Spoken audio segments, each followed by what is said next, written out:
कर्तव्यनिष्ठ माननीय प्रधानमंत्री श्री नरेंद्र मोदी जी का कर्तव्य भवन में बना हुआ कर्तव्य पथ पे चलने वाला ये बजट का मैं पूरा स्वागत करता हूं। जिस प्रकार से माननीय निर्मला सीतारमण जी ने लगातार 9वीं बार अपना बजट रखा है, ये भारत सरकार की पॉलिसी सस्टेनेबिलिटी और गुड गवर्नेंस का प्रतीक है।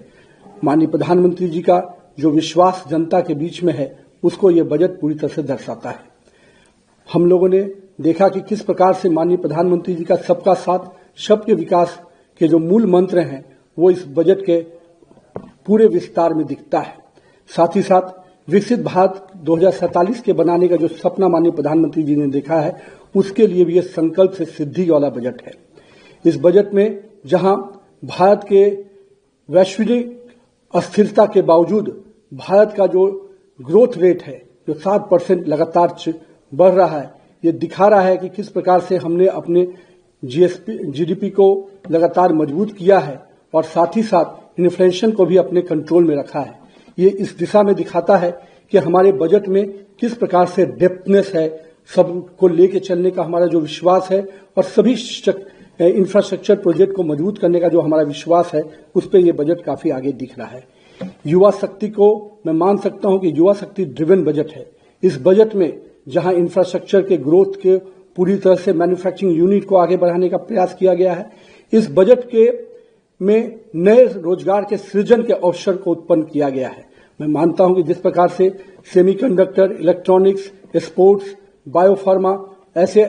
कई अन्य क्षेत्रों को जिस प्रकार से सरकार का इंसेंटिव मिल रहा है, कहीं 40,000 करोड़ का सेमीकंडक्टर्स के क्षेत्र में, 10,000 करोड़ का बायोफार्मा में जो सपोर्ट सिस्टम खड़ा हुआ है, ये सपोर्ट सिस्टम स्पष्ट रूप से सरकार की इस मंशा को दोहराता है कि हम नए रोजगार के सृजन की दिशा में आगे बढ़ रहे हैं।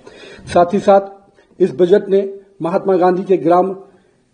स्वरोजगार पहल को भी दिखाया है। इस पहल से जहां हमारे बुनकर, हमारे छोटे कुटीर उद्योगों को इसका लाभ मिलने जा रहा है और ग्रामीण क्षेत्रों के रोजगार को मजबूत करने की दिशा में यह बहुत बड़ा कदम है।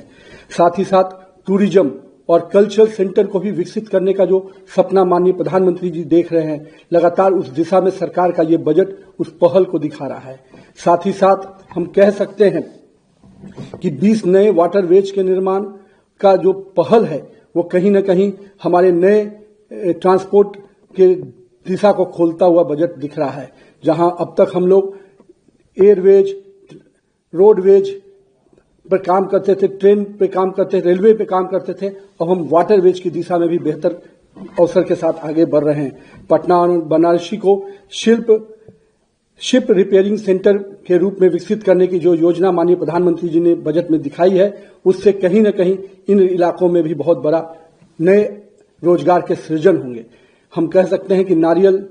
के उद्योग को और जिस प्रकार से मछली पालन को बहुत बड़ी प्राथमिकता देना इस सरकार की स्पष्ट मंशा को दिखाता है कि हम हर वर्ग को, हर क्षेत्र को लेकर आगे बढ़ने की दिशा में आगे बढ़ रहे हैं। मैं माननीय प्रधानमंत्री जी को और निर्मला सीतारमण जी को इस चीज के लिए भी बधाई देता हूं कि जहां आपने ट्रांसपोर्ट सेक्टर्स को पूरे आगे बढ़ाने में आपने बड़ा कदम उठाया, आपने बजट में बड़ा आकार दिया, वहीं डिफेंस सेक्टर को आपने 7.8 लाख करोड़ के बजट से स्पष्ट संकेत दिया है कि हम देश के सुरक्षा के साथ कोई कंप्रोमाइज नहीं कर सकते हैं। तो मैं मानता हूं कि इस बजट ने समाज के हर वर्ग को विकास के साथ जोड़ना, समाज के हर वर्ग को लेके चलने की जो मंशा माननीय प्रधानमंत्री जी की रही है, वो मंशा हम सबको दिख रही है। और हम कह सकते हैं कि आज के इस बजट से समाज का हर वर्ग, चाहे वो युवा हो, महिला हो, नारी हो, मध्यम वर्ग हो, सबके लिए माननीय प्रधानमंत्री जी ने इस बजट में आकार दिया है।